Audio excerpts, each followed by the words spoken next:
what's going on? So it is summer, it is the time where you want your abs to be popping.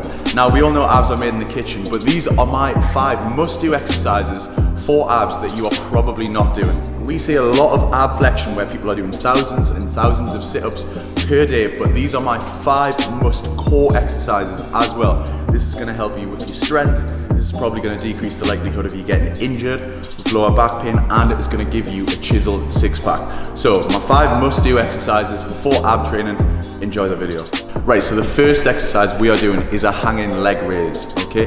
Now this exercise for me is one of the best core exercises you can possibly do.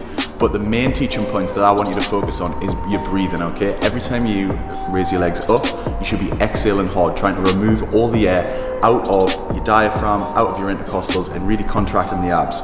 Also with that, if you can stop and take the swing out of each rep, it's really gonna keep a lot more tension on your abdominals, okay? I always try and think, if I'm going 1 second or 2 seconds on the way up, I'll always make sure the lower end phase of the rep, the eccentric, is a little bit slower to try and get as much tension on those abdominals as possible. So give that a try and slowly bring your legs down. Keep it nice and controlled. Second exercise we are doing with the band, what you've just seen.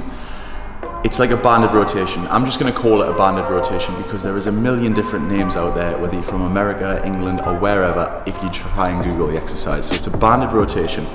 What we are focusing on this exercise is making sure that we're not moving from side to side, okay? We're really trying to maintain a solid line throughout the body, okay? And just using the rotation of our abdominal muscles and the obliques specifically to move the band, okay? Again, breathe throughout ab training, okay, is really important. So if you are going left to right, as I move across my body, I'm exhaling with the rep, okay? And then when I'm going back to the starting point, I'm inhaling again, okay? So the third exercise we are doing, I'm not just playing with a ball, even though it looks like a lot of fun, and it is a lot of fun, but this is again an ab exercise, okay? You are really trying to stretch the abs fully on the way up when you're picking up the ball and exploding down, okay? This is more of a core exercise that is just gonna get you used to the explosive power in your core that you would transfer to a 1 rep max or a 3 rep, pretty much any max. So whatever your sets are, it's all about explosion. So when you're at the bottom of the squat and you feel like you might lose the tension that is on your abs, and this is when lower back injuries occur, the explosiveness that you are transferring from the ball throws is going to transfer straight into your lifts. So it's not one of those where you're going to flex your abs that much, but if you can try and exhale every time you are exploding down with the ball and throwing it, it is going to give you a little bit of core strength. The fourth ab exercise that we are doing is a dead bug, okay? It's moving.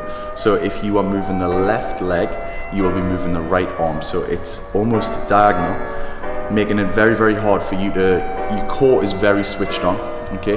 You are trying to control your arms, your legs, you're moving, and trying to maintain tension on your abs all the way throughout. The problem that people have when they do this exercise is they have that arch in the lower back. As soon as you have that, there's nothing working in your core. There's no ab contractions working at all. So what I want you to do is, even if you have to get a partner or get someone you're training with, to put the hand in the lower back gap that would normally be there, and just get yourself to push as hard as possible against their hand to make sure that you have constant tension in the abs, okay?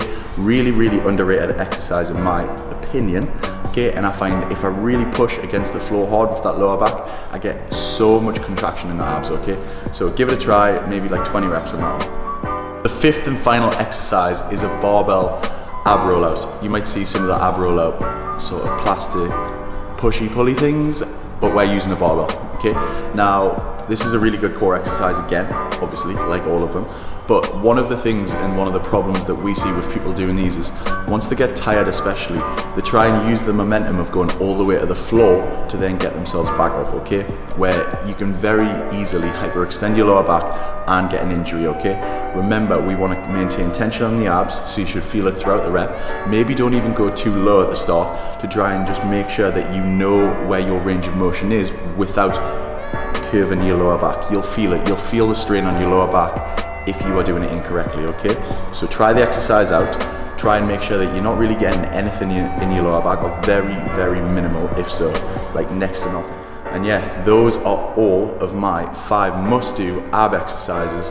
Hope you've enjoyed the video. Give it a like, give it a share, give it a thumbs up. Comment below what else you want to see, and yeah, thanks for watching.